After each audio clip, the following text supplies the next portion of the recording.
Welcome to the Rice County Historical Society. I'm out in our Harvest and Heritage Hall building, standing in front of the 1924 LaFrance fire truck.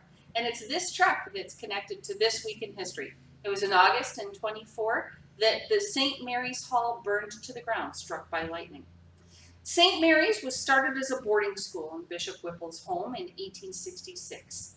Bishop Whipple and his wife moved, but the home continued to be used as a boarding school until 1883, when they built this grand building up on the bluff known as Castle on the Bluff. That was occupied by girls until 1924, when it was struck by lightning. Faribault, we were fortunate, had a great fire department, well equipped and so on, and they went to fight that fire.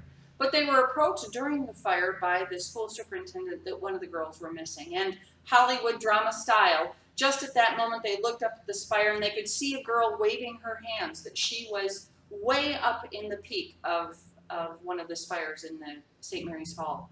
They cranked up the ladder truck, only to discover that the truck was too short to reach it. Through ingenuity and bravery of both the girl and the fire department, they were able to rescue her and safely get her down. But it was startling and concerning, and the city of Faribault declared shortly thereafter that they would always want to make sure to have a fire truck that was tall enough to reach the tallest point in the city of Faribault. So it was at that time that they purchased this 1924 LaFrance fire truck. Just a moment, I want to tell you that it actually took 3 people to drive this. Not to mention all those who were going to fight the fire, but actually 3 people to drive it. There would be somebody who would sit in this seat driving with the steering wheel.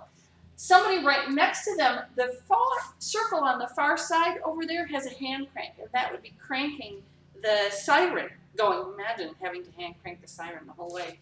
And then, way back at the back here, there is another seat and another steering wheel that actually is to control the back portion of the fire truck. So imagine making the curve. Got somebody cranking at the back, somebody cranking at the front, and then somebody cranking on the fire or on the siren. When they would arrive to the fire, the seat at the back would swing out of the way. They'd pull out the back steering wheel, and then from here they'd crank the ladder up to the height that they needed. Rice County Historical Society, lucky to preserve the 24 LaFrance fire truck for future generations.